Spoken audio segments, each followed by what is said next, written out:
Hi, welcome back to my channel. Today we are wrapping up everything that I read in February, so without further ado, let's get started. Let's start strong with my favourite read of this month, which was The Everlasting by Alex E. Harrow. This was a 5-star read from me. This was absolutely sensational. This is about a historian and scholar called Owen Mallory, who is obsessed with the story of Una Everlasting, who was this noble knight, this beautiful woman who was like really heroic and is kind of used to fuel the modern day propaganda of the time. He lives in this country that's in a perpetual war. They're actually kind of the colonizers, and they're kind of fueled by this image on all of their propaganda posters of Una Everlasting. He's very inspired by her, he loves her and the imagery of her, and he's inspired to go into war, become a soldier because of her story. Despite the fact that he's not really a natural soldier, he's kind of called a coward a lot of the time, he cries a lot, and it's not really in his nature as such. And despite the fact that his father protests the war and he himself is actually descended from the people they're at war with, which affects how people in his country view him, even though he himself feels very loyal to his country, his kind of adopted country. Through a turn of events, he ends up getting sent into the past to kind of write an everlasting story. And when he gets to the past, he finds out that Una is more complex and more of a real person than she's portrayed in the propaganda. Like, surprise, surprise. He's tasked with writing the story of her death, which is kind of fueling the modern day propaganda. And as he becomes attached to her, he kind of struggles with watching her die, but he kind of does it for the good of his country.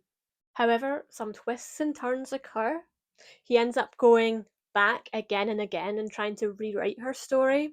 Don't want to give anything away because it's fantastic, and there's a lot of perspective shifting to keep it fresh, even though they're kind of revisiting the same story again and again.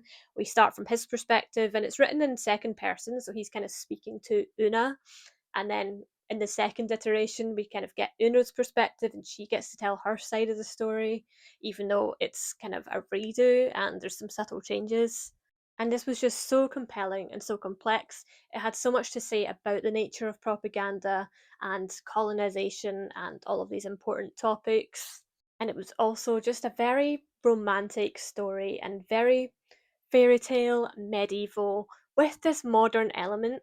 But what I really liked about the modern element is there wasn't a mention of like smartphones or anything like that. It wasn't super modern. I kind of placed the modern timeline as somewhere around post World War II. Like the guns and stuff he's using, he uses a revolver. But I picture this as a bit more of an old fashioned revolver, kind of non-automatic guns, if you know what I mean. So while it's modern, it's still not by today's standards. And I don't know if that's what the author intended, but that's how I pictured it, and that's how it worked well for me.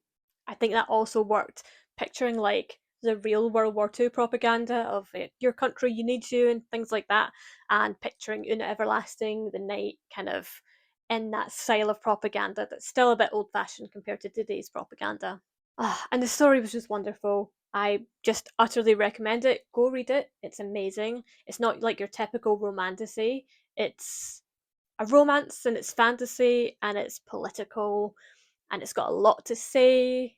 There isn't smut for the sake of smut. It's not that kind of romance. It's just a piece of art and you need to go read it. Next, I read Our Infinite Fates. I've got a lovely special edition by Laura Stephen. I love Laura Stephen, follow her on Instagram. I'm a big fan of hers and I fucking loved Silvercloak. So this is her big hit in the young adult space and it's the second book I've read by her. I went into this really wanting to love it because I love her and she's a great person and a great writer. But unfortunately, I didn't love this as much as I wanted to, which was really a shame. Maybe because it's young adult and I've not read young adult in a while, maybe it just wasn't for me. But for me, it felt like something was missing. This book kind of has some similarities to the Everlasting, but is much less complex. It's about two people, two souls that basically fall in love in every lifetime, but kill each other in every lifetime. And and usually it's one of them killing the other rather than the other way around. Although I think there's some lives where it does happen in reverse, just by how things play out. In the main story, our main characters are female and the opponent kind of lover is a male, but they refer to each other as they them because they switch genders in every life, and that makes kind of sense. They're kind of soul to soul bonded. They're named Arden and Evelyn, Evelyn being the one that's killed and Arden being the killer.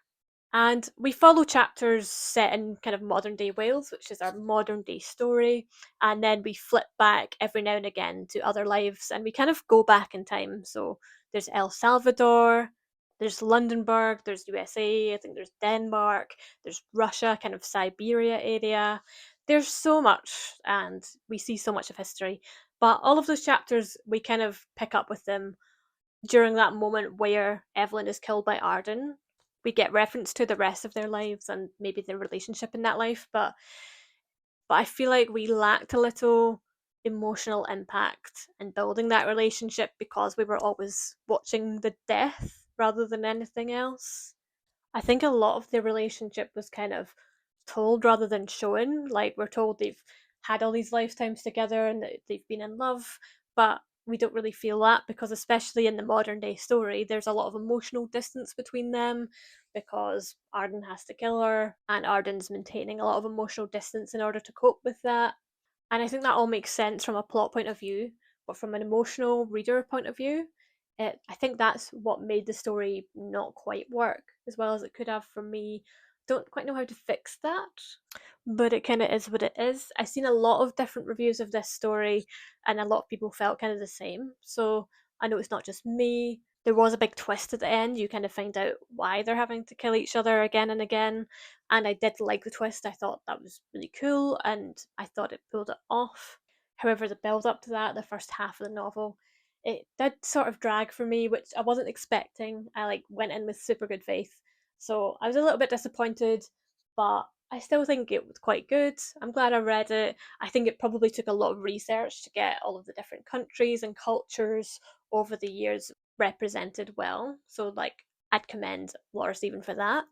But yeah, Silver Cloak for me was Chef's Kiss 5 star, and I think that's where I'm gonna stay. Although I am gonna read her other young adult novels and give them a chance too.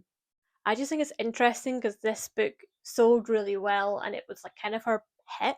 I think it even sold better than Silvercloak, although that might turn around as she starts to bring out more Silvercloak novels. And it's been super, super popular, so maybe don't take my review to heart. If it sounds like a cool premise to you, give it a go, see what you think for yourself. And it was by no means a bad book. It just wasn't, it was missing something that would have made it really excellent for me. And that's fine.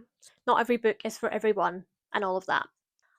I then read, and this is a really huge pivot, I read The Discomfort of Evening, which was the 2020 Man Booker Prize winner, and it's a really dark and disturbing book. It's been on Book Talk a lot, people talking about it being disgusting and the most disturbing book they've ever read. And yeah, it is that. It is quite disgusting, quite disturbing. It's about a 10-year-old girl named Jazz who stops taking off her coat after there's a tragedy in the family. It's set in the Netherlands, I think, and it's set on a dairy farm. So her family own a dairy farm. There's lots of animals around. But if you like animals, I probably wouldn't recommend this book because there's quite a lot of animal abuse in the book, and that's really horrible to read about. There's also a lot of child abuse and children abusing each other.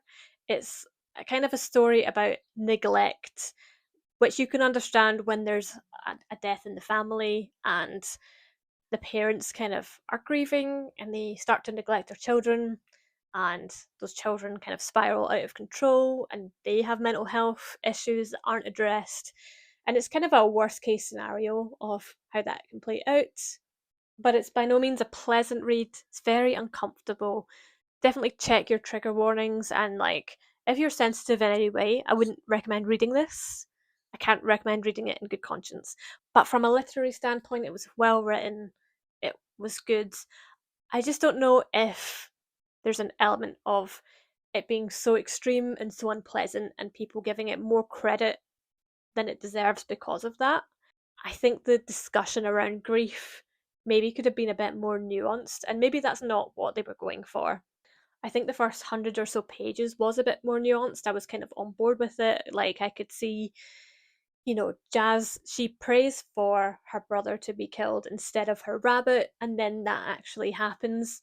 I can see how that would lead to some OCD kind of delusions of you thinking you've got more power than you do, and thinking, like, I prayed for this and it happened, and therefore that really affecting your behavior going forwards, especially as a child, because it was kind of bad luck that that happened, and she's ascribing a lot more meaning to that and kind of blaming herself.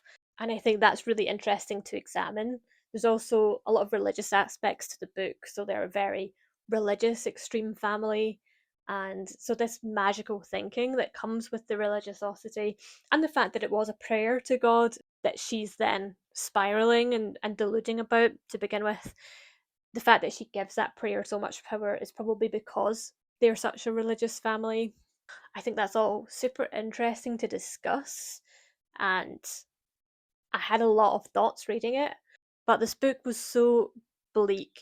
I would have kind of liked it if it picked up in the end and that maybe social services got involved or some support came and there was some light at the end of the tunnel. But the ending was just very bleak. So there was no hope. It was a bit like this horrible thing happens, and then mental health declines, all of these other horrible things happened, and then it's like, and it's just not going to get any better. And I think that's really depressing, because I think these mental health issues and the things that happen in this book with the children, I think that all can happen in real life, and people who are grieving, especially children, can fall into really harmful thought patterns and actions. But I think with the right support, they can get better and there can be hope and they can come out of that. So I would have liked to see more of that. That would have felt more meaningful to me rather than this like very nihilistic take. I think I would have felt a bit better by the end if that had happened, but that didn't happen, and it's just very bleak. So I kind of finished this book like, ugh, I need to read like a romantasy or something happier than this, because like this was a lot, and it was good technically, but emotionally it wasn't good. So would I recommend it? If you like really dark literary books that are very nihilistic and have no hope, but are quite interesting from a psychological perspective, then yes. But if you're sensitive in any way about children or animals, don't read it. It's fine. You can skip it. And I definitely wouldn't recommend it if you're in any kind of mental ill health yourself, because this is probably not going to help. Then I did two audiobooks as well this month. I read The River Has Roots, and that was a novella. It only took like 3 hours to listen to, so that was quite a nice and easy one to fit into my reading list. And it was very whimsical. It was a fairy tale. It was about these two sisters who live beside a river, and there's willows, and they kind of sing to the willows, and they harvest the willow bark and the river water and they sell it. There's this like land of fairy kind of next door, but it's they also live in like the southwest of England vaguely. I think the fairyland is like Cornwall, because they talk about London and stuff, and the fairy world being the other way. There's a sort of romance plot where one of the sisters falls in love with this fairy person, but there's this human man that wants her and he gets very jealous. And I don't want to say more because I feel like that's the whole story and that's a bit of a spoiler. But it was a cool little story. There was a lot of songs and stuff like that because they sing to the willows, and it was very whimsical. The audiobook was amazing because it had a lot of sound effects of the river and the wind through the willows, and the songs were all sung. You could have like background singing to some of the narrated parts. So I would really recommend doing the audiobook, honestly, because it really brought it to life. Other than that, it didn't really affect me emotionally too much. It was a bit too short.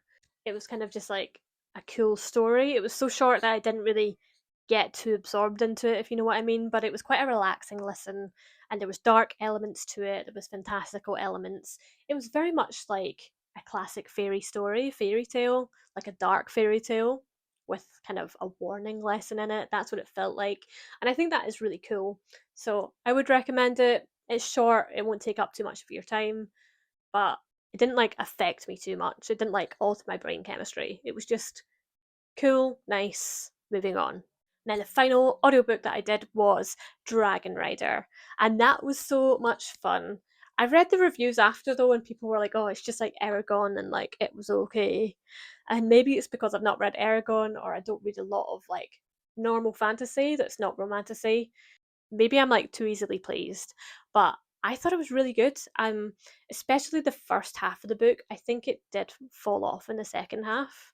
In the book, we follow Jai, who is kind of a political prisoner. He's being used as a servant for the old emperor. He kind of takes care of this old emperor, takes him to the bathroom, bathes him, does all of this stuff, helps kind of manage his library and things like that, pushes his wheelchair. This old emperor killed Jai's dad and basically took over his country and killed his people and imprisoned his people. So he's a colonized person. Him and his brothers are kind of political prisoners. His brothers are treated a little bit better because they are the heir to the throne in his homeland and are royal, whereas he's a bastard. So he's not as important, which is why he's shoved off to be a servant. But through him being a servant, we see a lot of the politics of this nation. We see Leonid, who's a really interesting character. He's this old emperor, he's the father of the current emperor, and he's an evil man. He's a colonizer, but he's a lesser evil compared to his son and his grandson, who are a lot more cruel than he was. He's a lot more reasonable. And Jai and him have a complicated relationship. They almost have a bit of a father son relationship, and there's some mutual respect there for each other, which I thought was really interesting, that there's not just this pure hatred and animosity between them. The opening scene is literally Jai caring for Leonid, and they are on these stands watching a battle play out, and it's a real battle. It's like their emperor's forces against this nation they're trying to colonize, and it's pretty much guaranteed they're going to win because they're very powerful. And so Leonid and his son, the emperor's son, and all of the royalty basically and their servants are just kind of sitting in the stands eating sweets and watching it like it's a show, which I thought was very Roman and very interesting. And then we have these dragon riders come in from this northern nation, a bit like the North in Game of Thrones, and they have dragons. And the current emperor has kind of set up a political marriage in order to get a dragon and to strengthen their empire and kind of bring in this one territory that they've not really conquered. And as Jai kind of watches this, we hear his internal monologue, kind of daydreaming about being a dragon rider or being soul bonded, because you can soul bond to griffins and Kiros, which are kind of these bison kind of animals native to his homeland, like sacred animals to his like homeland ancestors, and just lots of other animals you can soul bond to. So he has these aspirations, but he thinks it's never going to happen. But given that the book's called Dragon Rider, we can kind of guess that he's probably going to become soul bonded to a dragon at some point. But we don't know how that's going to play out, and it's just fun to be on the ride to see what ends up happening. So I think that's all I can say without spoiling it. Loads of shit goes down at like the third kind of mark or the halfway point, and then there's kind of a quest after that. And this had me gagged, had me crying. I was like, oh my god. I think because there was a lot of setup and a lot of the politics and him being a servant, it almost lulled me into security. And then when all this shit goes down, I was like, oh wow. And then he sort of leaves the Empire and goes on a quest. But that second half of the novel, once he's kind of leaving the Empire, that is not as exciting. There was like less politics because we've left the kind of center of politics. There was still a lot of great stuff in there and it was really compelling, but it did sort of slow down a little bit. And then we had kind of a big, exciting ending, which was cool. But I found what happened at the midpoint to be like a bit more thrilling, and I found a lot more intrigue in the early stages of the novel, which I feel like we kind of lost because we lost the politics. Because I actually loved all of that political element. It felt very Game of Thrones to me, but as we moved away from it, it just became like more of a standard fantasy quest kind of story. And that was still fun but less enjoyable. But I do think it's probably like necessary for the overall plot of the whole series. I'm going to read book 2 via audiobook in March, I think. Hopefully by the end of March, so it can be in my next wrap up. And then book three is out later this year, I think. So I'm excited to see where the series goes as a whole, and I would definitely recommend it. But again, I think apparently it's a lot like Aragon, and if you read a lot of fantasy, it's like not that mind blowing. But if you don't read a lot of fantasy and you're kind of new to it, I do think this is a really good one to get you a bit more into it and away from like the fourth wing style of dragon fantasy. And the main dragon in this is still very sweet, actually. So you still get some of those cute and Darna kind of vibes. But yeah, I would recommend. And I would recommend the audiobook because it was really well read, and I would have maybe like found it a bit slow if I'd read it physically, especially since I'm a quite slow reader.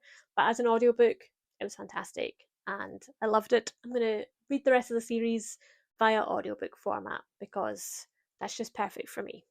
And that's it for February. 5 books. I am like nearly finished another one, and it's 1st of March today, so I didn't quite finish that on time to include it. But you can see what it is next month. Subscribe and tune in for the March wrap up in a few weeks' time. Thank you so much for watching, and I'll see you in the next video. Bye!